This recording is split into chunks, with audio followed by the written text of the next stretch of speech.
মেসালান স্বরূপ এলাকায় সবজি চাষ হয়, অনেকে আছে শশা ক্ষেত, অনেকে আছে বরবটি, অনেকে আছে ঝিঙ্গে, অনেকে আছে করলা, অনেকে আছে উচ্ছে, অনেকে আছে বিভিন্ন ফল সবজি। এখন এই সবজি খেতে বক পড়ে, পাখি পড়ে,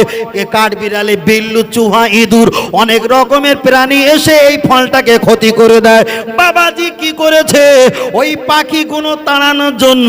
এখন একটা বিচুলি নিয়েছে, একটা বিচুলি তৈরি করলো, একদিকে লম্বা মানুষের মতো বানালো, একদিকে পা বানিয়েছে, একদিকে ডান পা বাম পা বানিয়েছে, অপরদিকে ডান হাত আবার বাম হাত বানিয়েছে, আবার মাথা বানিয়েছে, উপরে আবার একটা সাদা রঙের কাপড় পরিয়ে দিয়েছে, আবার একদিকে মাথা পড়েছে, আবার তলায় একটা বাঁশ দিয়ে উঁচু করে রেখে দিয়েছে। ও বাপজিরা, নবী আমার একটা হাদিস শরীফে বলেছেন, হাদিসটা বুখারী শরীফে পাওয়া যায়, লা তাকুমুস সা, আল্লাহর নবী বলেছেন কিয়ামত আল্লাহ অতদিন পর্যন্ত দেবে না